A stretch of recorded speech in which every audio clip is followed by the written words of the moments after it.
This is the story of the great family. Written by Jerome Berryman and illustrated by Lois Mitchell. This is a story that takes place in the desert. The trouble is that a real desert is too big to squeeze into a small book. Sand would spill out everywhere. So we use only a little sand in a beautiful glass box to tell the story. There are also too many people, so we will begin with just a few wooden figures. In the desert, the sand is always moving in the wind, so it is hard to know where you are. The blowing sand stings your face and hands. There's almost no water in the desert, so there is little to eat or drink. In the daytime, the sun scorches your skin, and at night, it is cold. People do not go into the desert unless they have to.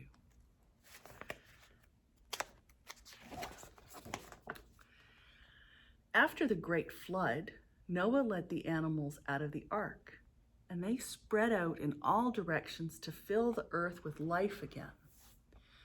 Some of the people gathered along the rivers, and they lived in small villages and then cities. And one of the greatest of these cities was Ur, a city near two rivers. And the people of Ur believed that there was a God in every tree, rock, or flower. The world was alive with gods. This was a way to say that the earth was holy. But isn't God bigger than that? There was a family in Ur who thought there was one God who was everywhere, and that this God created everything. And so all of God was in every place. And Abram and Sarai were part of this family. One day, the family of Abram and Sarai decided that they had to go to a new place. They wondered what it would be like. Would God really be there waiting for them? The whole family set out across the desert, even the animals. They slept in tents at night, and during the day the river showed them the way and gave them water to drink. Finally, they met people coming out from the new place, so they knew that their journey was almost over. The family settled in the small city of Haran, and they were happy. But sometimes in the evenings, Abram would go out into the desert, and he'd look out across the sand and up into the sky. And one time, God came so close to Abram, and Abram came so close to God that he knew what God wanted him to do. God wanted Abram and Sarai to go to another new place. And God blessed Abram to be a blessing. And so Abram and Sarai went. They said goodbye to their family and set out like God said. And this time there was no river to show them where to go or to give them water to drink. But they found their way across the sand. And one day they came to a place called Shechem. Would God be in this place too? Abram climbed the hill to pray, and God was there. So they built an altar to mark the place and moved on. Next, they came to Bethel, and Abram prayed again, and God was also there. Now they knew that all of God was everywhere. And they built another altar and moved on once more. And when they came to Hebron, they pitched their tent near the oaks of Mamre and made their home there. One night, Abram went outside and looked up into the sky. And God came so close to him, and Abram came so close to God that he knew what God was saying, even if no one else could hear. You will become the father of a great family, and Sarai will be the mother. And there will be as many in this family as there are stars in the sky.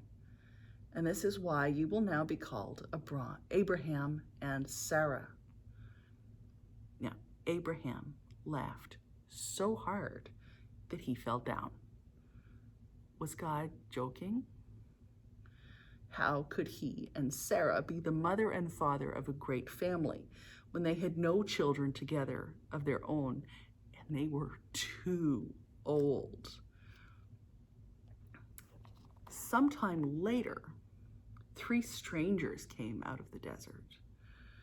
And Abraham was sitting by his tent, and he invited them in, and Sarah mixed 3 measures of flour, which is a lot, to make the bread to welcome them. And they said that Abraham and Sarah would have a son. Abraham laughed again, and this time Sarah, who was standing nearby, laughed too. The 3 strangers went on their way. But do you know what happened? Abraham and Sarah had a son. And they laughed a new laugh. They laughed the laughter of happiness. Their laughing was not against God anymore. It was with God. And so they named their son Laughter, which in their language was the name Isaac. And Isaac grew and became strong, but Sarah grew older and became weak. And one day she was too weak to go on and died. And one of the people who lived nearby offered to give Abraham a place to bury Sarah, but Abraham wanted to pay for the land anyway. And Sarah was buried in a warm cave near the oaks of Mamre.